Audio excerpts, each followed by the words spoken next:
Well, why don't we begin with prayer? Carl, would you open us in prayer? Father, we come to you tonight thanking you, Lord, for this day, for our health, for each one that's here. We pray, Father, that you might give each one of us wisdom and guidance. Be with the professor as he brings forth your word, and we might hide your word in our heart this night. Watch over us, for we ask it in Jesus' name. Amen. Okay. I'm going to have to borrow someone's Bible. I brought everything and forgot my biblical text. Thank you. You accept NASB? Sure. I grew up on it, so I can recognize it. Yeah, in fact, my feeling is if I didn't use the New King James, which I've really grown to like, I would use the NASB. It is it's the closest to the original Greek in the sense of structure and emphases and things like that. I like it much better than the NIV, which is really too paraphrastic. But I have found, interestingly enough, in the New King James, at first I struggled with it because I thought, this is so much like the King James. But I found that often what to me sounds like King James English words that they sort of stuck with, actually when you go back into the Greek text and you look at the nuances, at least in the New Testament this way, I don't know about the Old Testament in terms of the Hebrew text, but in the Greek text I find that the choice of word they made most accurately reflects the meaning of the original, even though it's not a common English word. New American Standard chose something more common. They would choose one that's better known by the masses. New King James sometimes will choose one that is technically correct but not used very often in English, and so it sounds sort of archaic. But still the more accurate meaning. But not always. It always has to do with the debate.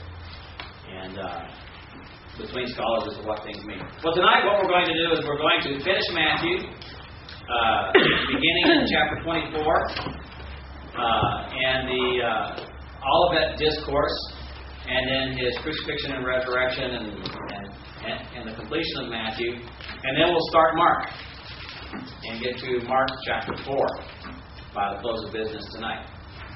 Okay, so that's the goal. So again, in review, as you remember, Matthew, I would propose, is chiastically structured, and so now when we get to the Olivet Discourse, we're getting to a passage that is parallel to his Sermon on the Mount. And again, it is the king addressing the nation of Israel. And I think that's a very helpful thing when it comes to interpreting the Olivet Discourse. Because there's a lot of struggle as to what does he mean by all these different things. Because it's a prophetic section. So I want to look at that, and we'll get a better understanding, I believe, when we see it as Jesus addressing the nation of Israel, not talking to the church. And that's the two possible meanings. If he's talking to the church, then he's describing what the church will go through, which means the church will go through the tribulation. And so post-tribulation raptures, or now this a favorite group is the pre-rapture position, that says the church will go through most of the tribulation and then be raptured when the wrath of God comes down, and they don't consider the whole tribulation as the wrath of God. They would see Matthew as describing what the church experiences more than what Israel experiences here in 24 and 25. I believe it's really he is still talking to the nation of Israel, even though he's answering the disciples' questions. And part of the reason is this: they're not the church yet. And that's an important thing to understand. They're going to be the church, but they're not the church yet. And the church age hasn't begun yet. And one of the things that's been happening in Matthew ever since the Transfiguration. Remember what he said in the Transfiguration? Just before the Transfiguration, actually. He tells the disciples, some of you will not die before they see the kingdom come. They're looking for the kingdom to come. Well, the kingdom came. In the sense of, in the presence of the king in his glorified body. They got a vision of the king who will return when Jesus was transformed into his divine glory there on the Mount of Transfiguration. And so his promise was fulfilled, but the kingdom still did not come. But they saw the kingdom because they saw the king. And but from that point on, he began to tell them, "I'm going to die. I'm going to die. I'm going to die." And we'll see this in Mark. Mark is a very significant turning point. Peter's confession, and then Jesus begins to tell them, "I'm going to die. I'm going to die. I'm going to die," and they just don't believe him because they realize he's the Messiah. And in their mind, Messiah is going to set up his kingdom. Messiah can't die. You can't have a kingdom without the king being alive. Therefore, he must be going to bring in the kingdom. And they could not even begin to imagine that Jesus would really die. They thought he was speaking parabolically. Because, Jesus did that. He taught a lot of odd ways, if you want to call it that. He would set them up for things, and he would tease them mentally and torment them at times, it seems. And he'd ask them questions, or he'd answer their questions in an odd way to make them think. And so they just probably figure, well, he's just doing the same thing with us now. He's talking about dying, but he really isn't. And even to the very point of the time when he was arrested, they still didn't believe it. I don't think they believed it until he walked away with the guards. And that's when they scattered. Their whole world shattered. Everything that they imagined. And later on, when he comes back from the dead, we'll see in Acts chapter 1. What's the first thing on their mind, or the last thing on their mind? Jesus getting ready to ascend into heaven to his glory, and the only thing they can ask is, well, it's time for the kingdom. Now, they had to understand that the kingdom that Jesus was talking about was a physical, literal kingdom. And they understood he's the king. So they understood, okay, we didn't understand Isaiah 63. We didn't understand the suffering Messiah. Now we do. Okay, you've suffered. Now let's get on with the program. And Jesus tells them, nope, not time. I have another task for you. Do that. I'll see you later. And the angels are saying, he'll be back just like he left. He's coming back. Don't worry about it. But that's not your task. And so this kingdom we do still wait for even to this day. That's why I believe there will be the 1,000-year rule of Christ on earth, literally, physically, because his own followers, after the resurrection, after their eyes were opened up to understand, after they began to remember all the things that he taught them, they still were waiting for the kingdom. They understood. If the Catholic Church believes that the kingdom is already going on, when did it start and when is it over? Most would say the kingdom began at Pentecost. But it's only supposed to be a 1,000-year reign on earth. Those who see the kingdom beginning at Pentecost, they're what we call amillennialists, consider the 1,000-year reference in Revelation chapter 20 to be figurative. And so that 1,000 years is just a large number. It's a figurative number, and not to be taken literally. It's kind of flip-flopped. Mm-hmm. Okay. And in fact, what they end up doing, a lot of the prophecies, they interpret figuratively. They see them, often they use the term, they call them spiritually fulfilled. That they are fulfilled, but not in a literal physical sense, but in a spiritual sense. For example, the kingdom is now in our hearts through the indwelling Holy Spirit. Jesus is sitting on David's throne, not on earth, but in heaven, and things like that. And they fail to distinguish between Jesus' Father's throne and David's throne. And here in Matthew 24, we'll see there is a difference. Jesus makes a distinction between the two. Well, not here in Revelation. He does. Revelation. Okay. Did any of the church fathers in the first few hundred years, who were amillennialists or the equivalent thereof, believe that at like the year 1000, it's over? Actually, yes. Many thought in the year 1000 everything was going to end.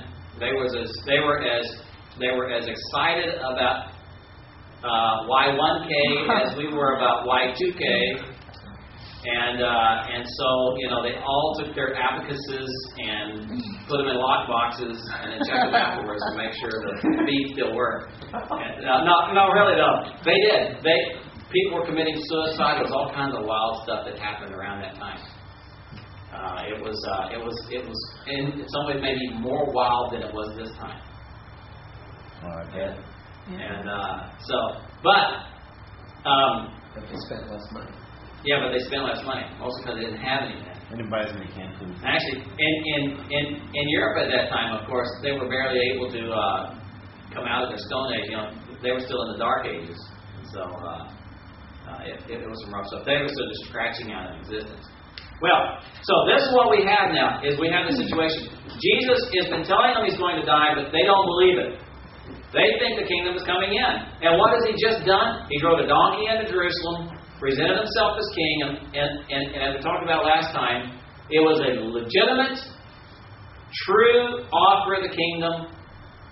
Even though He knew they would refuse, He still offered them honestly the kingdom. It was a real offer. If they had accepted it, it would have come. They didn't.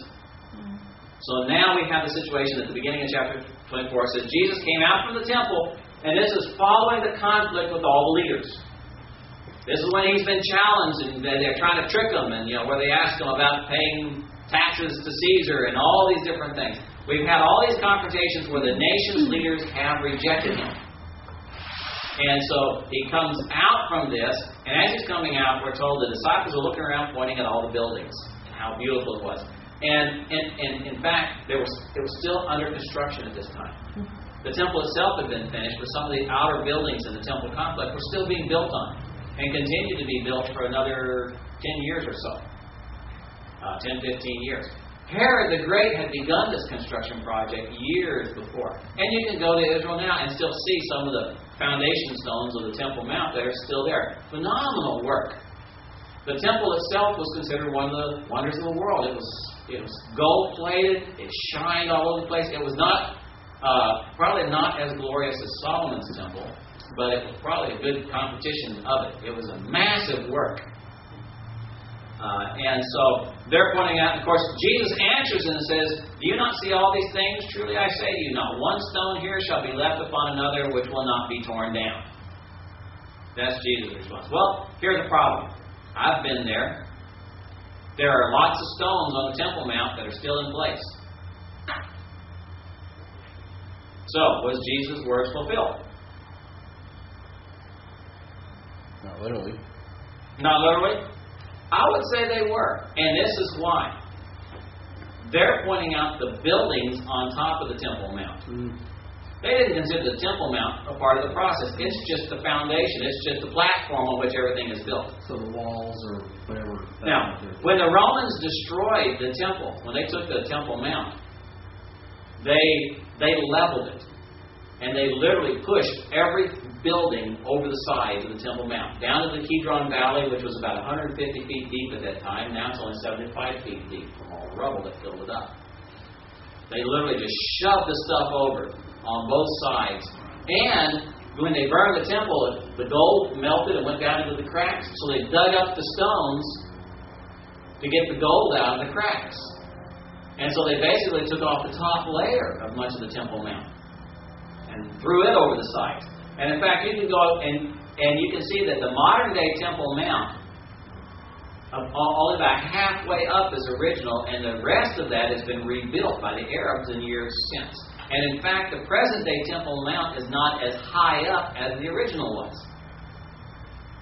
It's still, I think, 5, 10, 15 feet lower than the original. But it was rebuilt by the Muslims so that they could do this Golden Mosque and all this kind of stuff. But it was fulfilled in that every building on that Temple Mount was literally reduced to rubble and scraped over the sides. There's nothing left. But as he's going, as it says, he was sitting on the Mount of Olives. So he comes out of the temple, goes to the east gate, and they go down the ravine and back up onto the Mount of Olives. And they're sitting there looking out over the city. And again, if you ever go to Israel, you can do that. You go to the Mount of Olives and you can see where the city, they would have just been sitting there. And the disciples come to him privately saying, tell us, when will these things be? And what will be the sign of your coming and of the end of the age? So now they're really asking him two questions. Notice that? There's two questions. Jesus just said the temple's going to get wiped out. So they ask the question, when's this going to happen? That's the first question. When is the temple going to be destroyed? And the second question is, what's going to be the signs of your return? How do we know when you're coming back? Because Jesus has already begun to tell them, I'm leaving. In fact, we know this from the Gospel of John. In the Gospel of John, Jesus, that's one of the themes of Jesus' message there at the end. Where I'm going, you can't come. He tells the Jews that. He tells the disciples that. Your comment struck me too, because obviously 23 was a pretty emotional discourse between Jesus and the Pharisees. That's right. And so I think the reality of the disciples watching is realizing, oh my gosh, this isn't going to happen right away. No. Which suggests why they asked, okay, well, if it's not going to happen right away, what's the sign? Yeah, that's right. I think it's finally starting to sink in that something's not going right here. Yeah. This immediacy seems to be.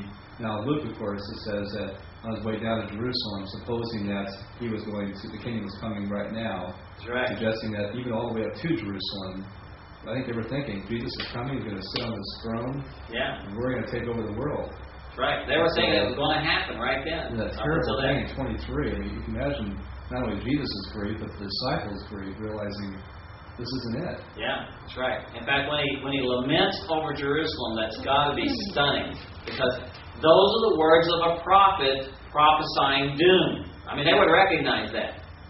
He's beginning to sound like Jeremiah. Yeah. Well, you know what happened to Jerusalem after Jeremiah said his stuff. That's right. So that's why it's interesting that they finally say, okay, well, if it's not now, what will be the sign? That's right. Yeah. When do we know what's going to happen if you're not doing it this week? This week. Yeah. Yeah, that's really. I think that's what they're thinking.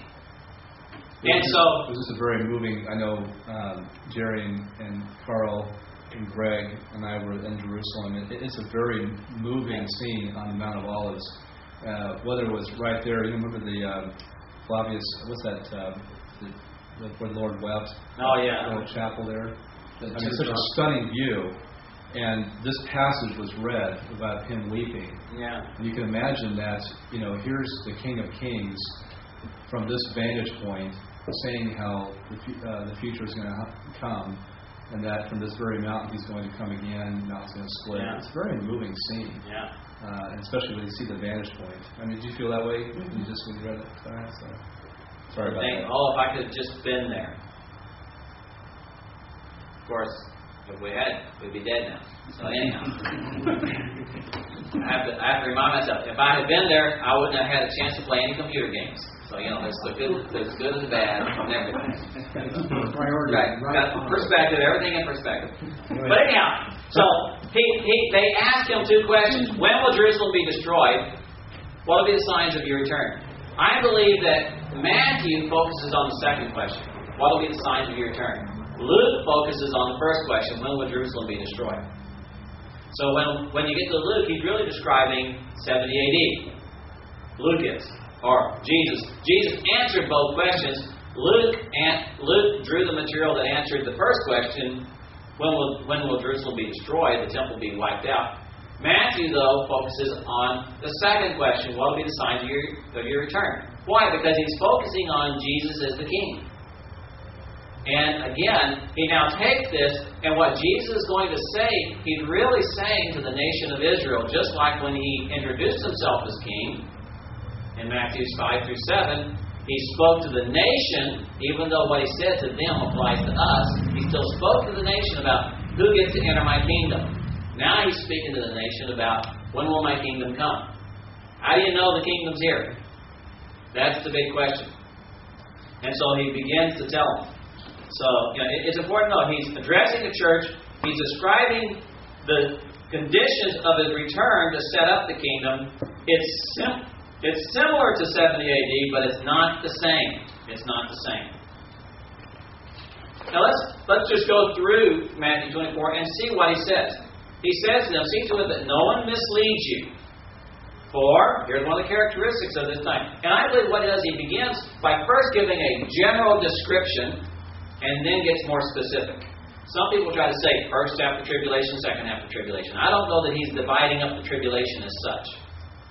He's describing things that will happen during this day of the Lord. Remember, the Great Tribulation, the whole 7 years, is the day of the Lord.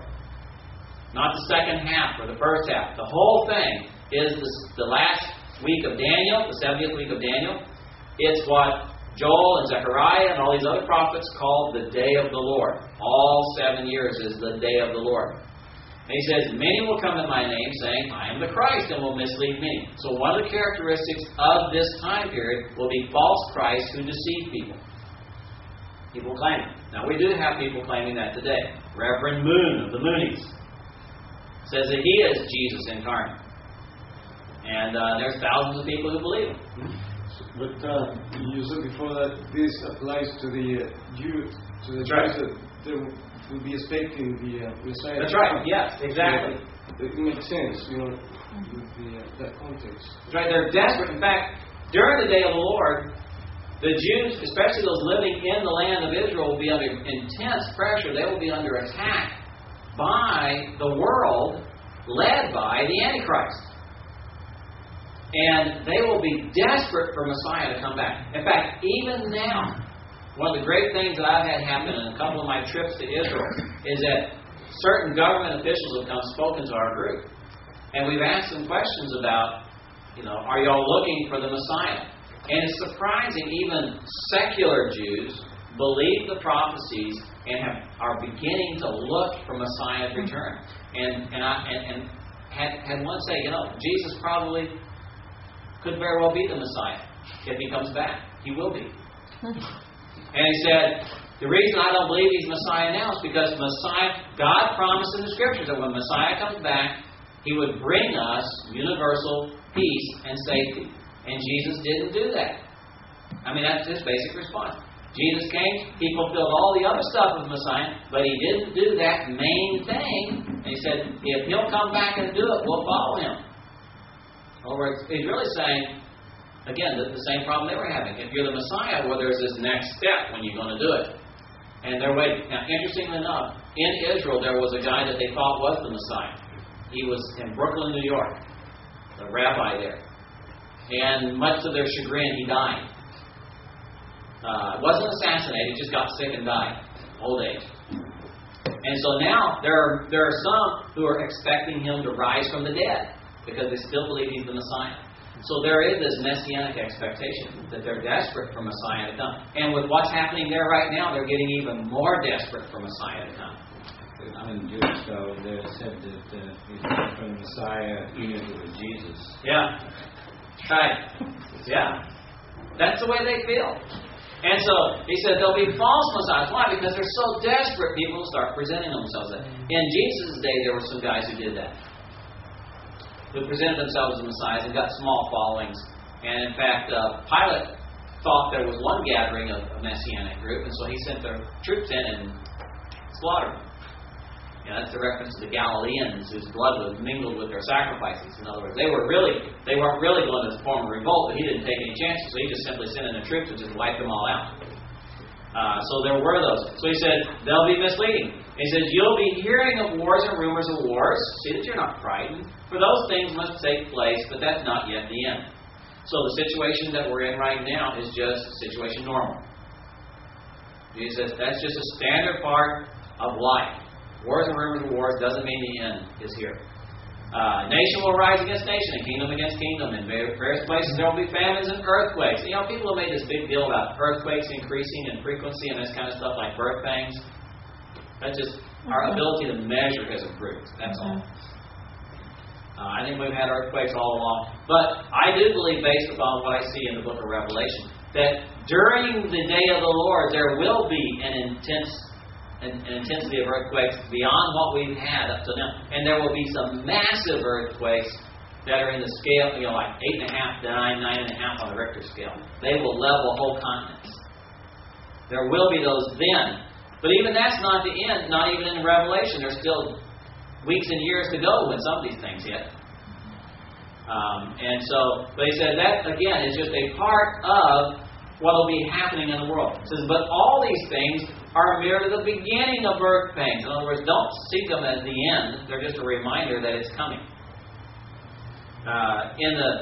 It's estimated that in the 2,000 years since Jesus, we've only had maybe a dozen years where there wasn't a war somewhere.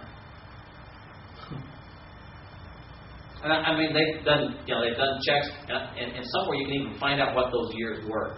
There haven't been any in recent years.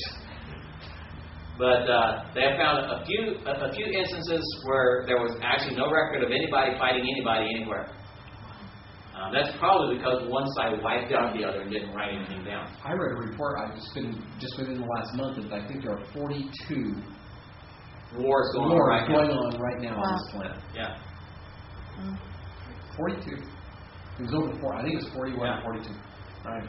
Go for Isn't your it something? local world record. So, what's the big industry to be in? Supplying materials. You have a very genuine entrepreneurial spirit. Right. Right. I know where to invest. A little twisted, but... Yeah. No, that's right. But it says, then, notice a key connective, a key time thing. Then, after we've been through these kinds of things, then they will deliver you to tribulation and will kill you, and you will be hated by all nations on account of my name. Now, most people take this to mean the church. But again, I think he's addressing Israel. And they will hate you, and they will kill you. And that is what Revelation describes as the Antichrist's actions against the Jews during the Great Tribulation. Antiochus Epiphanes, who is the embodiment, the historical representation of the Antichrist, that's what he did to the Jews. He persecuted them intensely, and they had to revolt and finally got their independence. And so he's describing that. But I think he's speaking to Israel here. You will be hated. And notice what he says. There will be many false prophets will arise and mislead many. Miss the verse. At that time, many will fall away and will deliver up one another and hate one another. Again, this is described in other places as one of the characteristics of this time period. Many false prophets will arise and will mislead many. It's a time of horrendous deception. And in fact, we're told in 1 and 2 Thessalonians that God will pour out a spirit of delusion upon the last generation, so that they will be deceived by these false prophets.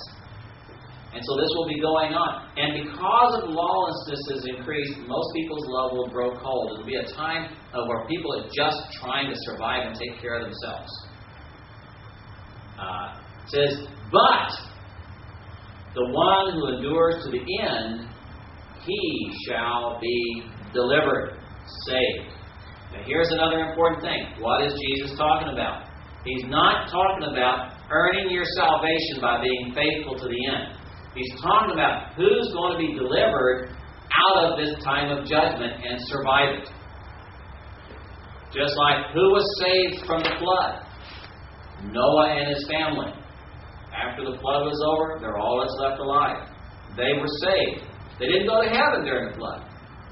In fact, based on the odor of the ark, I don't think that's where they thought they were. And it was. But they were saved. They were delivered. And the promise here, I believe he's talking again to the nation of Israel, because they've been asking him this question all along. What must I do to be saved? What must I do to be saved? And what did he say? Live a righteous life. Obey the 10 Commandments. Be a righteous person. Why? Because in Zechariah we're told 2/3 of Israel will die. 1/3 will be saved through the day of the Lord. Who's that third? The righteous remnant. Not just the believers, but the righteous believers. And that many will die. And so he's saying the same thing here. The one who endures to the end, the one who stays faithful to the end, and the one who doesn't get killed to the end will be saved. We learn in Revelation that during this time period that there will be millions of martyrs who are described as victorious unto death because they refuse to deny Christ in the face of Antichrist persecution. And they're beheaded for their faith. So, they weren't saved. They were justified and they go to heaven, but they didn't make it through the tribulation. They died as martyrs in the tribulation. And a large number even of believers will die during the tribulation. And so he says, this gospel of the kingdom will be preached in the whole world for a witness to all the nations, and then the end shall come. Now, I believe that this will be fulfilled by the 144,000 that are named or mentioned in the book of Revelation, chapter 7 and 14. the 144,000 who are sealed with the seal of God and protected from the plagues of God and sent out to carry the gospel to the world, and that they will be the ones who carry the gospel to the whole world during this time period, and then they will all die at the hands of Antichrist. The beast will be the only one who can kill them. He will rise up and he will kill them all. So in chapter 7, they're sealed and sent out to witness. Chapter 14, they're all in heaven. Because they've all been martyred. And so, but the gospel will be universally proclaimed. Now, we're working towards that right now. You know, there's very few language groups that don't have the gospel anymore. We've almost penetrated every jungle and every back corner area of the world. Wycliffe just said that they have no group under a million, no group over 1 million that hasn't been That's right. covered, and most of them are like around 50 to 100,000 at the most, or less. That's right. Isn't that amazing? It is, considering where we were even 20 years ago. Yeah. I mean, that's We've accomplished so huge. much in such a short time. And it'll be even more thorough. Because in Revelation we learn that when you have these people who are the product of the witness of this 144,000, it tells us there are people standing there in heaven who've been martyred for their faith. From every language, tribe, nation, tongue, group, or as representatives, they will have penetrated the whole world. He says, therefore, when you see the abomination of desolation which was spoken of through Daniel the prophet standing in the holy place, let the reader understand, then let those who are in Judea flee to the mountains. Let him who is on the housetop not go down to get the things out that are in his house. And let him who is in the field not turn back to get his cloak. But woe to those who are with child and those who nurse babes in those days. But pray that your flight may not be in the winter. Why? Cold. Or on a Sabbath. Why? Because you're not allowed to go very far. For then there will be a great tribulation such as has not occurred since the beginning of the world until now, nor ever shall. And unless those days had been cut short, no life would have been saved. But for the sake of the elect, those days shall be cut short. Now, what is he describing here? I believe he's describing the second half of the tribulation. Why? Because Daniel, in his prophecy, says that in the last 7 years, the 70th week, at the midpoint of that week, will come the one who makes desolate. Now, he's pictured, his type, or the prefiguring of him was Antiochus Epiphanes, who went into the temple in Jerusalem, sacrificed a pig on the altar and declared himself to be God and demanded that the Jews worship him as God. That's when they revolted. And after 3 years, they got their independence. But he desecrated the temple and declared himself to be God. That's why he called himself Epiphanes. You know what an epiphany is, right? It's a divine appearance. So he was Antiochus IV when he named himself the appearance of God, the Epiphany. And so that's where he got that name. But he is a foretaste. His life was a picture of what the Antichrist will do.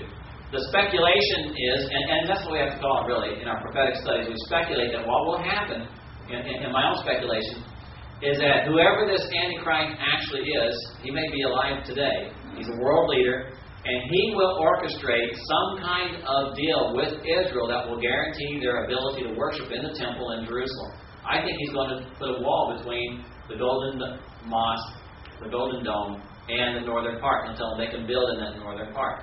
There are now more and more Israelis who believe that the temple doesn't belong on the Golden Dome spot, but it belongs in that northern area. There's a little kiosk there called the Dome of the Spirits that's over flat bedrock that they believe is the Holy of Holies. And in fact, they have now found the outlines of the foundations for the walls in that area. The eastern gate, which has been found, is directly across from that spot, not from the Golden Dome. The Golden Dome was on a slope. That would not be where Solomon would have built his temple. So, And that part belongs also to the Muslims. Muslims. Right. Yeah, the Muslims control the whole thing, but they're dead set against giving up. In either of those two major things, the Golden Dome, and then just south of it, at the very end of the Temple Mount, is the mosque of Al-Aqsa Mosque, which is their second or third most holy site in Islam. The dome is the other. One of them is the second, one of them is the third. I can't remember which is which. And then, of course, Mecca is the first. Kabbalah in Mecca is the first. The big black square temple.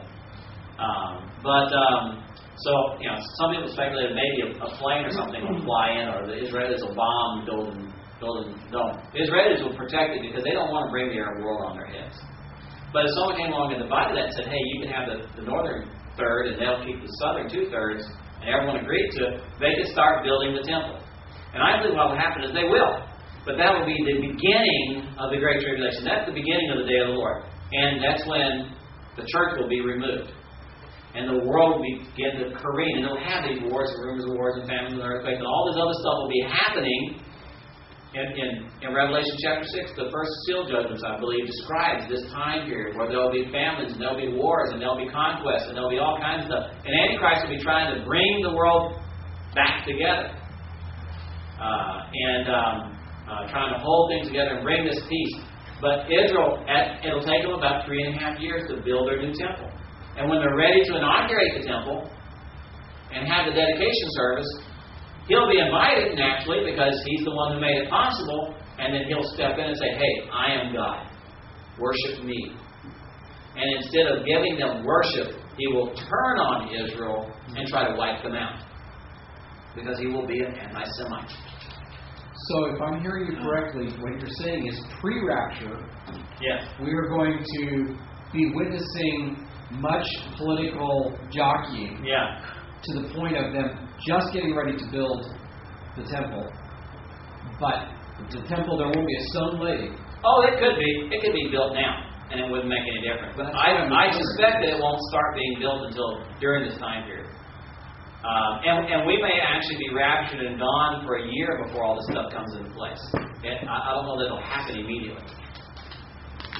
What I tell people is that I believe the church will be raptured prior to this covenant. But if some major world leader makes a covenant with Israel that guarantees that they can worship God and build their temple and have peace and security, then I'm going to become a mid-tribulation rapture.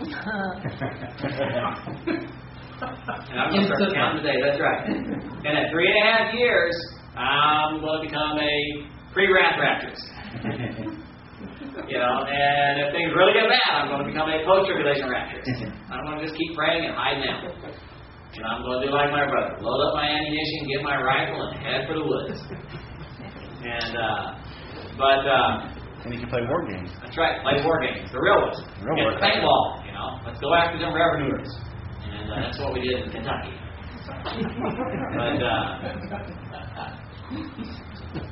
But we have a situation where he's describing a world situation that Israel will experience.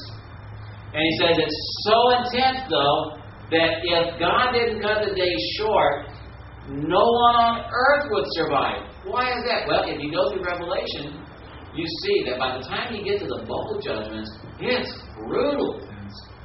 I mean, one of the things that God does is he turns all the water in the world into blood. Well, what's the problem with that? Well, he also burns off all the grass and trees. Well, what's the problem with that? Well, about 70%, 60-70% of our oxygen comes out of the oceans. So what happens if you cut off our oxygen supply? We don't have very long to go. Especially if then you torch the earth and you burn up even more of the oxygen supply. Humanity would not be able to last much longer. We're talking about now we've reached the point where there's only weeks left and humankind will die if God doesn't intervene. And that's what happens. I mean, it's a devastating. And that's what it really means. That if God just simply stood back for just a little while longer, nobody would be around. They would all, as BC Comics says, y'all familiar with the BC definition of air? That which, if there were none, we would all exhale ourselves to death. Okay? So, here we have a situation where people would literally die of carbon monoxide poisoning. or carbon dioxide poison, because there ain't nothing remaking the oxygen. And so that's my own view of those things. That's what he's talking about. If the days weren't cut short, no one would make it. And notice he says that, then, if anyone says to you, and again, I believe he's addressing the nation of Israel.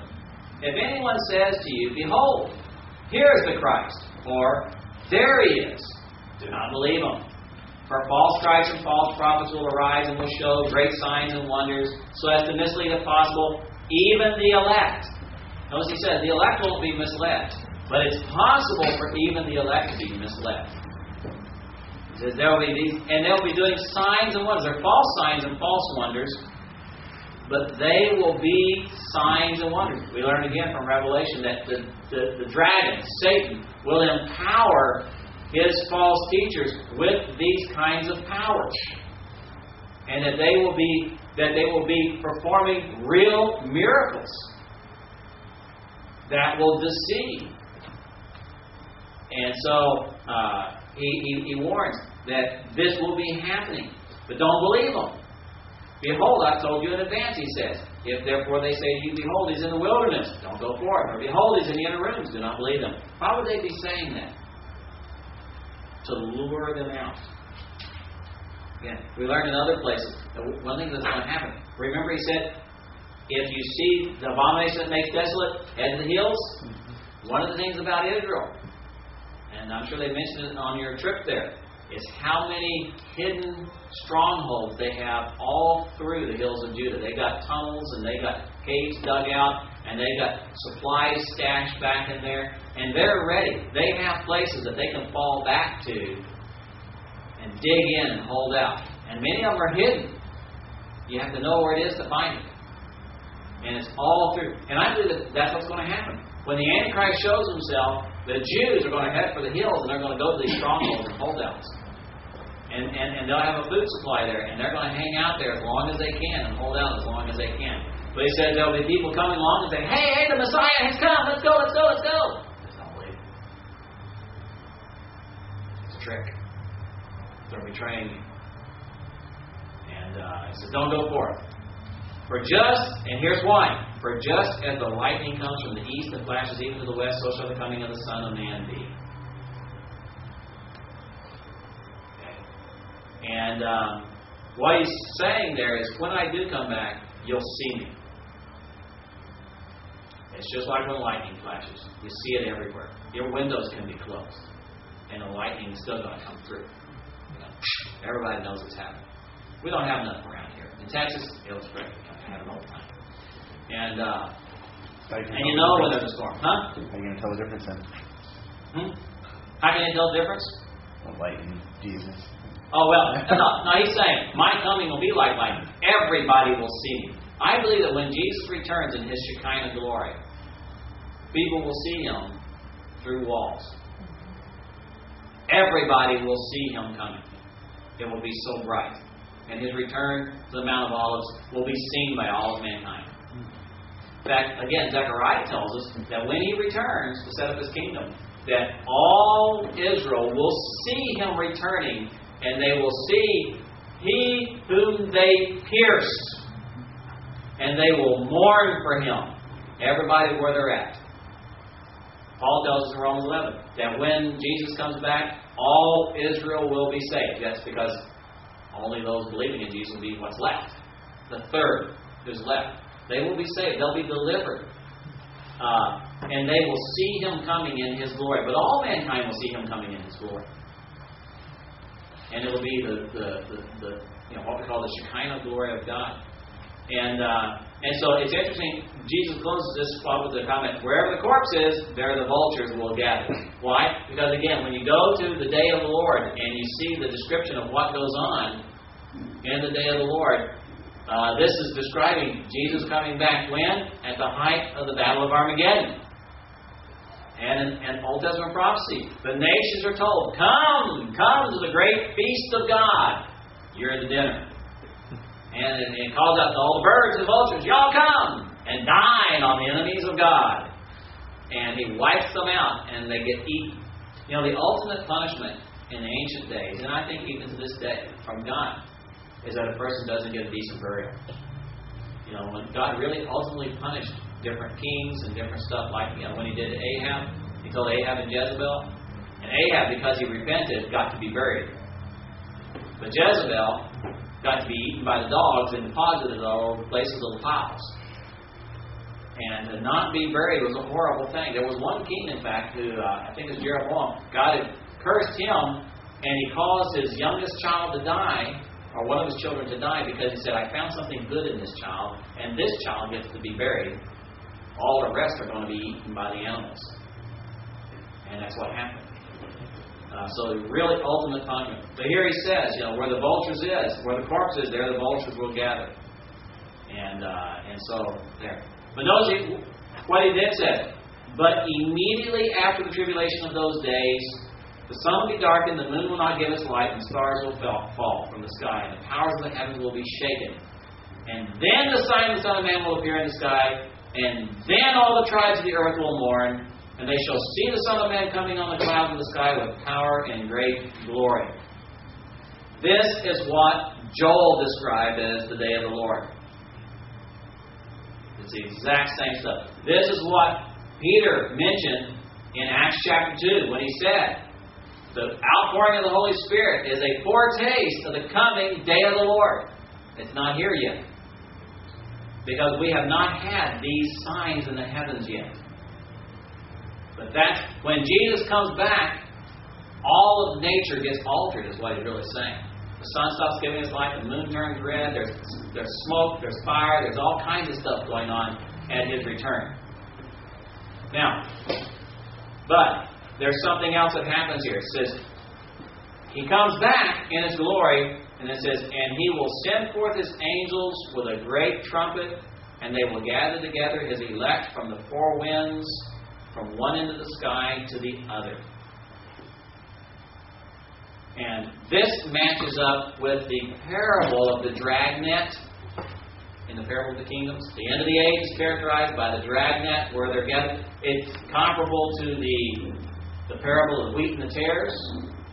Notice the workers are symbolic of the angels who gather the wheat into the barn and the tares into the fire.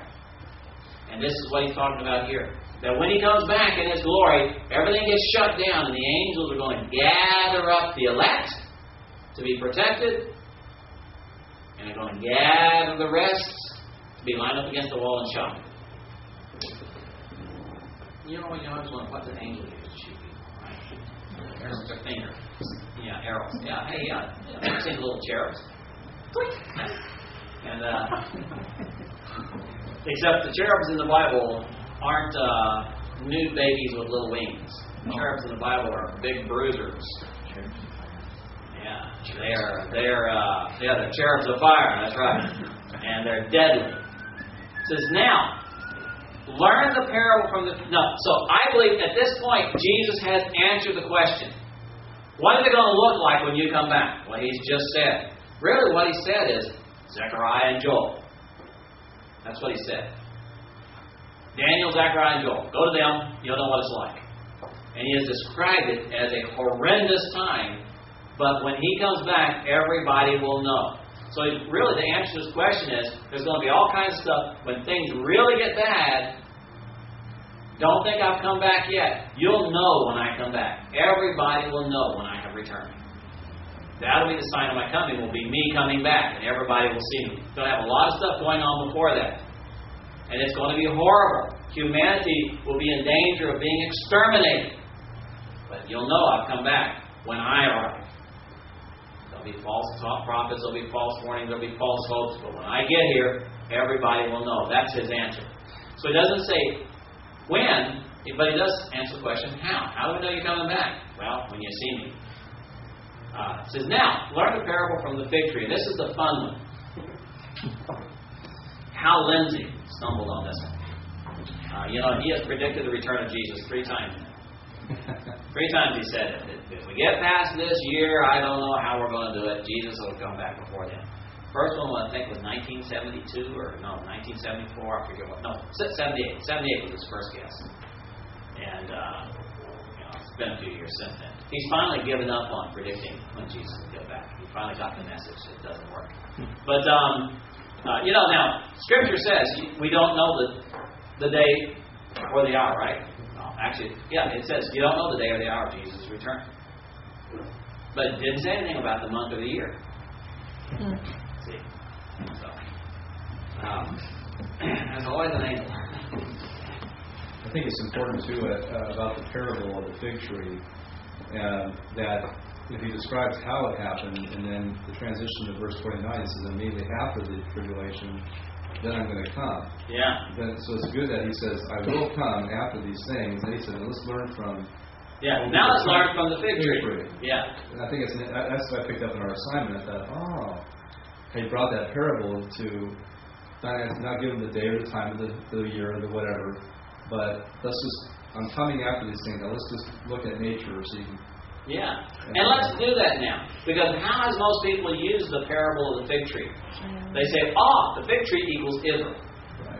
Therefore, he says, learn the parable of the fig tree. When its branches already become tender and puts forth its leaves, you know that summer is near. Even so, too, when you see all these things, recognize that he is near, right at the door. So they go, because then he says, truly I say to you, this generation will not pass away until all things take place.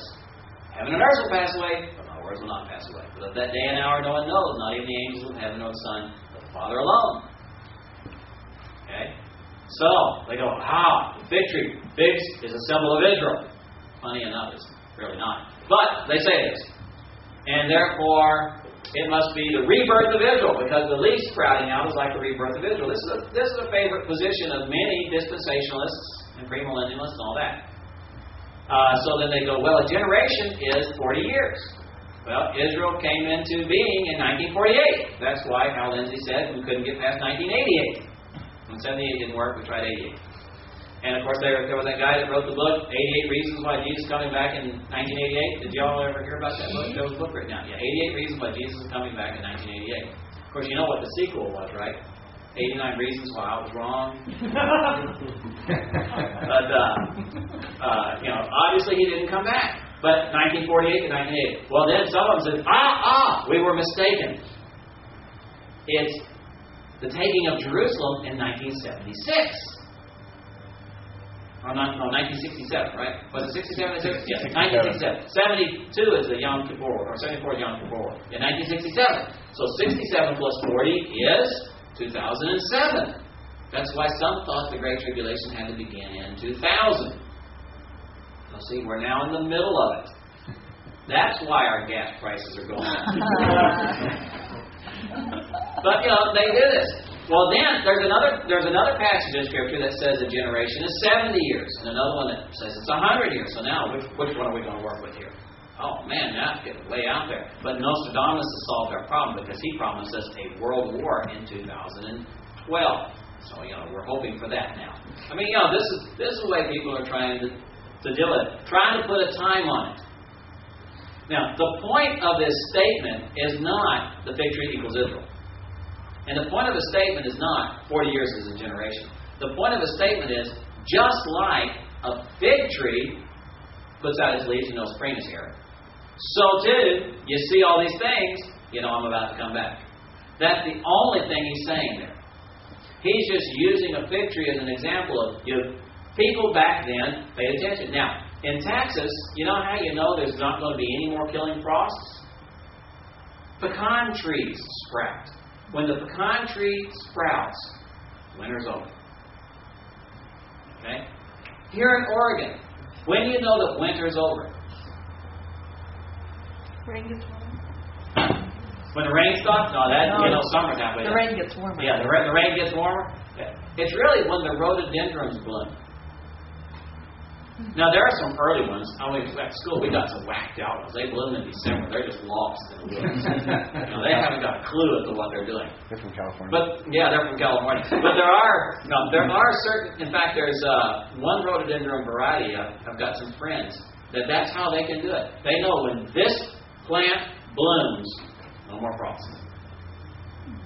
And there are certain signs that we use for that. Of course, we do the groundhog thing to know how long winter's going to be lasting, all that kind of stuff. And now I've learned there's actually about 3 different ones, and so you average them out or whatever, and all that. There's only one official one. Yeah, there's only one official one. That's right. The others are false groundhogs. That's right. The others are upstarts. So they could be pre-frost or mid-frost or post-frost. Yeah. No, they're the anti groundhogs. But true false prophets. And but we use that. That's the whole point of the fig tree. It's not to say there's a generation or 40 years. Now, what does he mean by when he says this generation will not pass away? Certain people take this generation to mean Jesus' generation, that all these things were fulfilled in his day in 70 AD, and that's why we're now in the millennium. They're preterists. They say it's all been fulfilled already, literally, historically, because it was his generation. Another possible meaning of this generation is that he's talking about the generation who sees these signs, which I believe is what he's really saying. But another possible meaning of generation is race. And what he may be saying is the Jewish race will not pass away until all this stuff comes true. And that explains why the Jews are still here when all the other people around them are gone, or absorbed into other groups. What was the view you mentioned before race? What was the view that is the generation who sees the signs will not pass away until it happens. Obviously suggesting a really shorter time frame. That's right. Yeah. That from the beginning of the signs until it's done, it will be less than a generation. So we have this statement, but that's a key thing. Interpretively, the fig tree is not saying Israel. It's not saying 40 years. It's saying these signs are just like you would have when you have a fig tree. Summer's here because it's sprouted. That's all he's saying. We put too much into what he said in a passing comment. But notice again, he describes the time period now. He describes what people will be like up until he comes back. Notice what he says? For as in those days which were before the flood, they were eating and drinking, they were marrying and giving in marriage until the day that Noah entered the ark. And they did not understand until the flood came and took them all away. So shall the coming of the Son of Man be. There'll be 2 men in the field. One will be taken and one will be left. One will be grinding at the mill. One will be taken, and one will be left. Therefore be on the alert, for you do not know which day your Lord is coming. Be sure of this. If the head of the house had known at what time of the night the thief was coming, he would have been on the alert, and would not have allowed his house to be broken into. For this reason, you be ready too. The Son of Man is coming at an hour when you do not think he will. Now again, I believe he's speaking to the nation of Israel here. He's saying, Israel, be on the alert. Why? Because we know from Paul, we're not going to have a clue. We're not going to be given a warning. We're going to be snatched out of here. That's the whole idea of the rapture. But the nation of Israel will have warnings if they're paying attention. They will have clues. Now, the 2nd chapter of Acts, back in the 70s, took this and made a song about it. I wish we'd all been ready. Yeah. One will be taken and one will be left standing still. They interpreted this the opposite of what Jesus is saying. You know who gets taken here? It's the people who are taken in judgment. Who gets left? The righteous.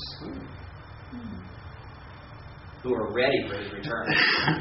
The one who's not ready gets taken. Huh? So the impact, a lot of known evangelists will take this passage and refer to the rapture of the church. So that's right. Because of that song. Yeah, probably. But a lot of people do. They hear this passage and they think immediately, because they'll adhere to the rapture, then they'll use this context to address the church. But in this context, we're going to see later on, this context is taken in judgment by the angels when he first cleans out the wicked. That's what's going on here.